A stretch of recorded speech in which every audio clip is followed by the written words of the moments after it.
and it's just really a fraught time right now in America. And I wanted to speak out as someone who knows a little bit about what happened because of what happened with me in 1981. I got nightmares in my head, I fear thoughts build up until I can't feel. My mind fills up into a creature, and it haunts me somewhere much deeper. I got nightmares in my head, thoughts build up until Hello and welcome to True Crime Rocket Science, the most authentic voice in true crime. So the Washington Post has just come out with some new analysis. From the article, a disjointed communication system on the day of the rally hampered the Secret Service's ability to grasp the threat in real time. And so this is a quote from the article. Just an FYI, we had a younger white male, long hair, lurking around the AGR building. A local counter-sniper said at 5:42 p.m., according to a timestamped transcript of the encrypted radio communications obtained by the Washington Post. He was viewed with a rangefinder sighting the stage. We lost sight of him. No one from the Secret Service, the agency primarily responsible for protecting Trump, was inside that white trailer to hear the message. A crucial kind of mistake, a crucial error. And that's according to two law enforcement officials. The lack of a direct communication link would later hamper the ability of the Secret Service to quickly grasp the threat posed by would-be assassin Thomas Matthew Crooks, as local police searched for him for over the next 29 minutes. So I think what's important to acknowledge here is that the Secret Service knew about him, local law enforcement knew about him, they just kind of lost track of him, and there was also a breakdown in the communication. And so this is what led to the federal agency's gravest security lapse in decades. Then at 6:11 p.m., Crooks opened fire from a rooftop, unleashing 8 bullets that left the former president wounded, 1 rally-goer dead, and 2 others critically injured. And that, again, is according to the Post. There's also an interesting graphic on that in that article that clearly shows the second that Crooks opened fire, given his location, given his proximity to these counter-snipers, the second that same moment, the second he opened fire, he would be a sitting duck. And that is exactly what happened. He fully expected to lose his life in that whole encounter, which I think was precisely the point. So what is this number 2 clue we've all missed?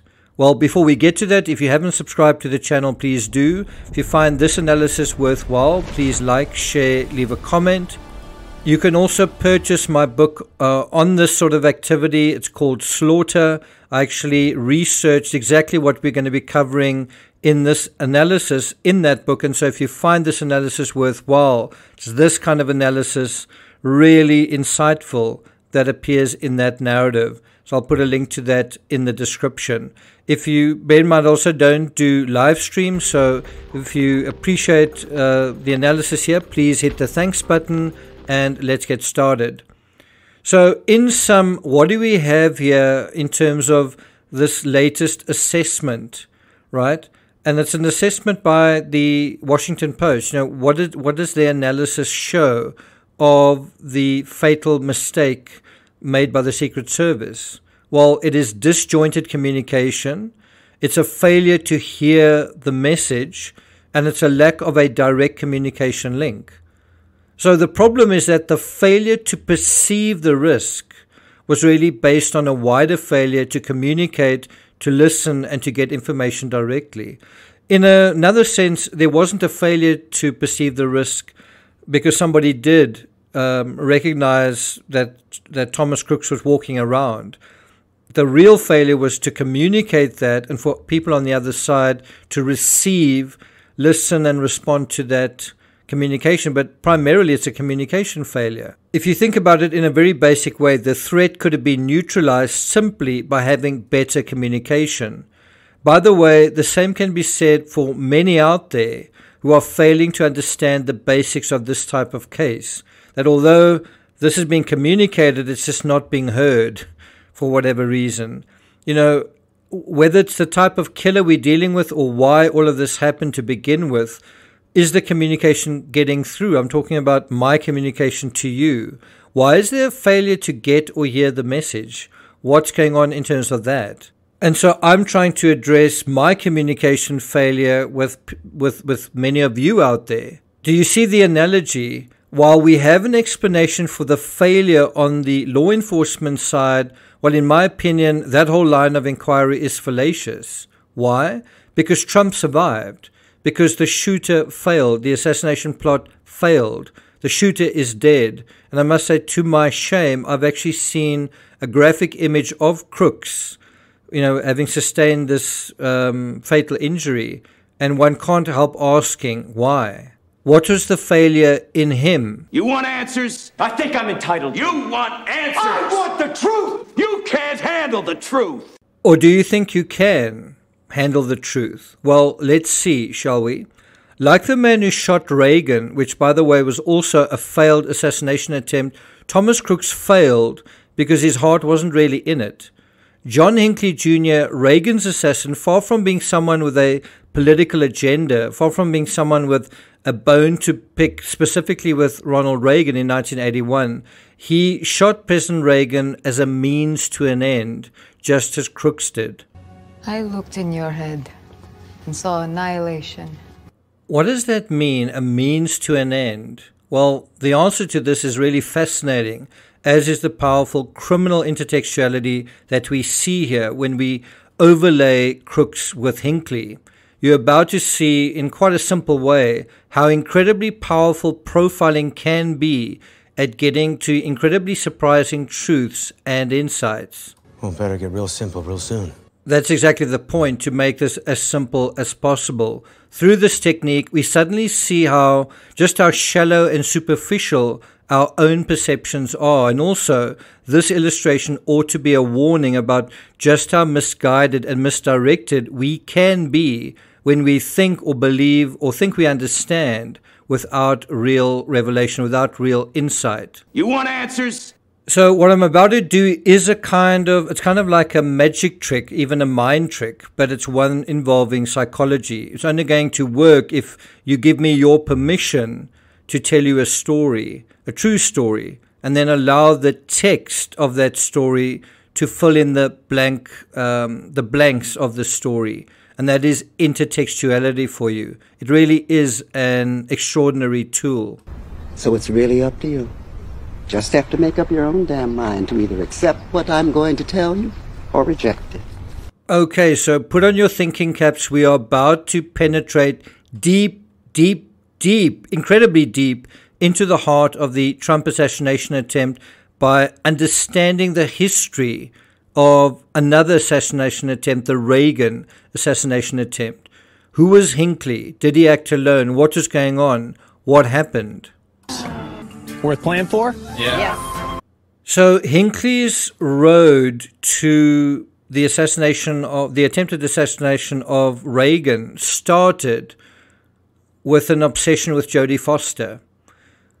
Hinckley became obsessed with the 1976 film Taxi Driver, and that's a film that involves a disturbed protagonist called Travis Bickle. He was played by Robert De Niro. And in that movie, that character plots to assassinate a presidential candidate. Wow. Who would think that this guy would get his political agenda from watching a movie? And yet stick around, because truth is sometimes often stranger than fiction. Now, Bickle was partly based on the diaries of Arthur Bremer, a real-life person who attempted to assassinate George Wallace. And so Hinckley developed an infatuation through watching this movie with Iris, a 12-year-old child played by Jodie Foster in the movie Taxi Driver. And Hinckley began to adopt the dress and mannerisms of the Travis Bickle character. That guy's brain is a bag full of cats. What does this also tell us, this whole idea of copying someone, basically trying to model oneself on an actor? Well, it tells you that this person doesn't have an identity themselves, and so they are basically piggybacking on someone else's identity, in this case an actor in a movie, to impress a girl. And so when Foster entered Yale University, Hinckley moved to New Haven, Connecticut for a short time to pursue her, which is another way of saying to sort of do surveillance on her. There's another word that's better, but I'm not going to use it here. His parents at the time gave him $3,600, equivalent to about $13,300 in 2023. And the idea was that he would use this money to pursue a writing course at Yale. Well, do you think he did that? The answer is no. He never enrolled on the course, but instead of enrolling, he used the money to support himself while sending Foster love letters and romantic poems. And so this is what he was doing. He was totally caught up in a kind of hopeless fantasy, in wishful thinking, in magical thinking. And he was also repeatedly calling and leaving her messages. And by the way, on this channel, I've covered someone similar. I think his name's Gavin Plum, who totally got obsessed with Holly Willoughby. You can only become that obsessed if you have no sense of self, if you have no sense of your own identity.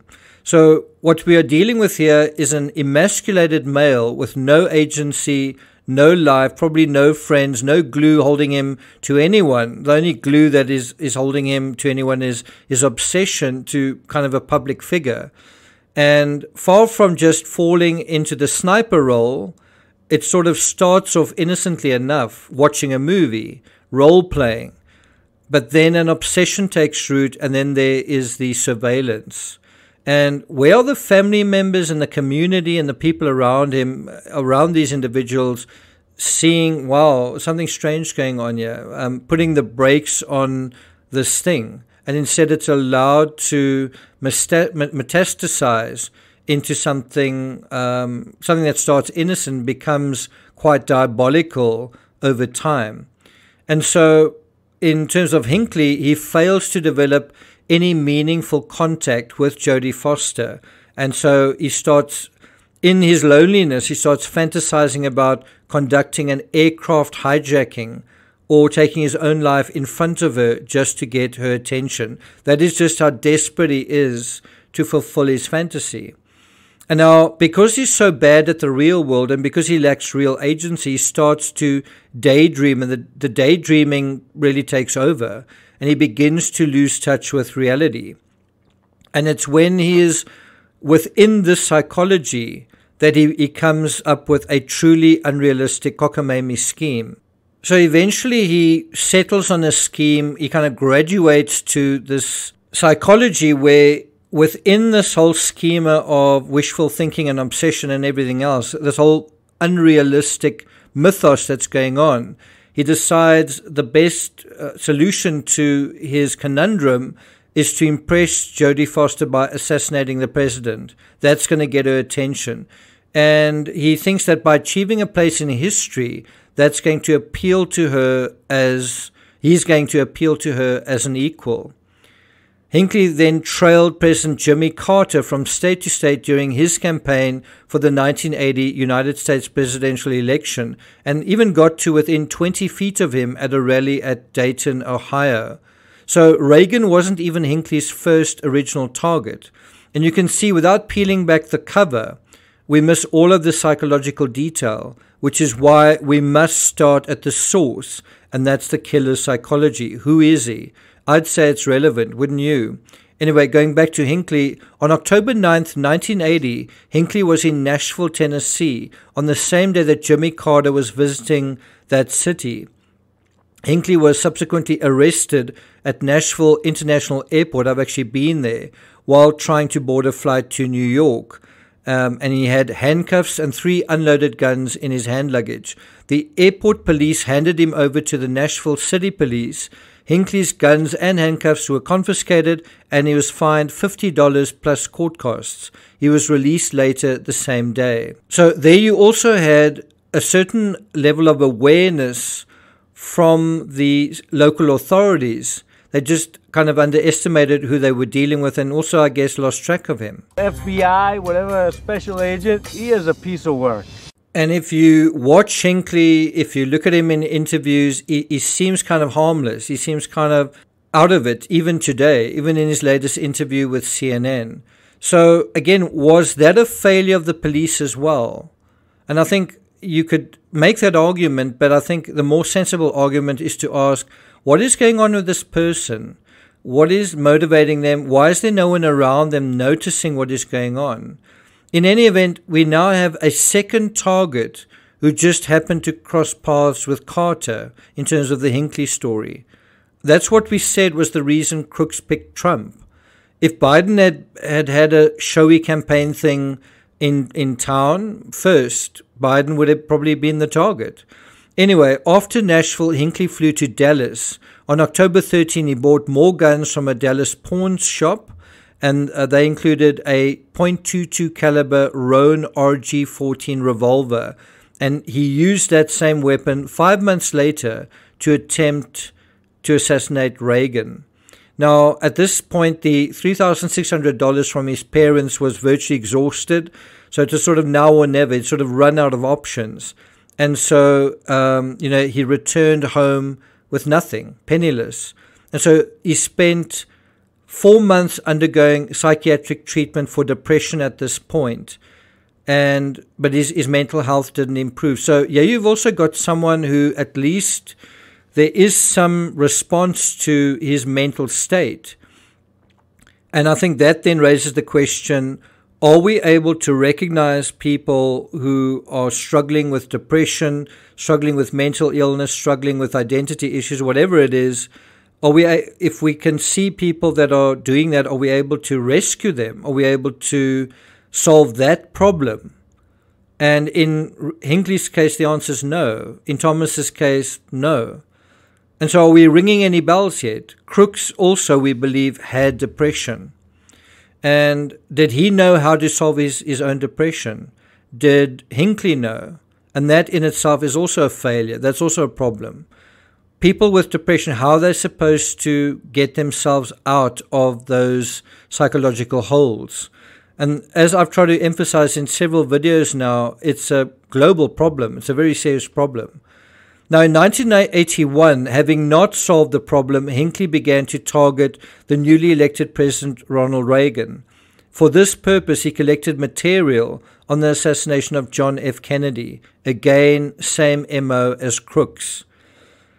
Then, in terms of Ronald Reagan, Hinckley arrived in Washington, D.C. on March 29, 1981. He was traveling by Greyhound bus from Los Angeles. He spent the night in a hotel. The following morning, he read President Reagan's itinerary, and then he knew that Reagan would be at a Hilton hotel, and Hinckley then spent the morning composing a letter to Jodie Foster. So it's not like he forgot about Jodie Foster. Jodie Foster was really the thing that was motivating him all along. Now, let me ask you again, is Reagan Hinckley's primary target, or just a means to an end? Now, you might say, I'm uncomfortable with that idea because that just doesn't make sense to me, but it's not about whether it makes sense to you. It is what is making sense in terms of this perpetrator. What is the symbolic framework in his head, not in your head? And so the end goal here is that he wants Jodie Foster's attention. You might think it's silly, but it was a primary driver for him. Why must he get her attention this way? Well, because he's not just a nobody and a Mr. Invisible. He is spectacularly a nobody and a nothing. And so let's look at a letter that Hinckley wrote on March 30th, the day before. Pardon me, it was actually written the same day of the assassination, which gives us this unique insight, in his own words, into his state of mind. I mean, if he had died, this letter would have given a clue, and people would have said, well, I really don't know if I can believe this, but this is the letter. Over the past 7 months, I've left you dozens of poems, letters, and love messages in the faint hope that you could develop an interest in me. Although we talked on the phone a couple of times, I never had the nerve to simply approach you and introduce myself. The reason I'm going ahead with this attempt now is because I cannot wait any longer to impress you. And so that's an excerpt from Hinckley's March 30th letter. He finishes the letter and then he takes a taxi straight to the Hilton Hotel. So you can't argue that there's not a link between this obsession and what he does with it, his intentions surrounding it. And that's also what Axel Rudakabana did in the Southport incident. Was he influenced by crooks? I'm just saying that Axel also took a taxi to the Hilton Hotel. And so did he go down the Hinckley rabbit hole as well? Anyway, at 2:27 p.m. Eastern Standard Time, Hinckley was among a crowd of several hundred outside the hotel. He was carrying his revolver, and then Reagan emerged, and then Hinckley shot all of the bullets in the gun at Reagan. Crooks fired 8 shots, and like Crooks, Hinckley wasn't a great shot, and he basically missed his target with every single shot except one, which was sort of a ricochet. Now, according to what we know, the first shot critically wounded Press Secretary James Brady. The second wounded police officer Thomas Delahanty. The third shot missed. And then the fourth shot hit Secret Service agent Timothy McCarthy, who was deliberately standing in the line of fire to shield Reagan. Quite a heroic act, that. And then the fifth bullet struck the armored glass of the presidential limousine. And then the sixth and basically worst shot of all was the one that seriously wounded Reagan. It took 5 shots, and he missed with all of them. And the sixth shot ricocheted off the side of the limousine and hit Reagan in the chest. And this also just shows, because Reagan was a means to an end, he wasn't really concentrating on getting the shooting part right, which is why he didn't get it right, which is ultimately why he failed. And so the number 2 clue we all miss is that Thomas Crooks, like Thomas Hinckley Jr., Reagan's assassin, failed, and he failed because the primary point wasn't really to kill Trump, or in Hinckley's case, Reagan. Killing their target was a means to an end. Now, what do you think the primary point was for Thomas Crooks? I have covered it before. What do you think the primary point was? I would wager if either of these shooters were single-mindedly targeting someone, the outcome would have been different. And this whole argument that I'm making is complete anathema to many people because they feel there simply must be some deeper political significance. Do you know why?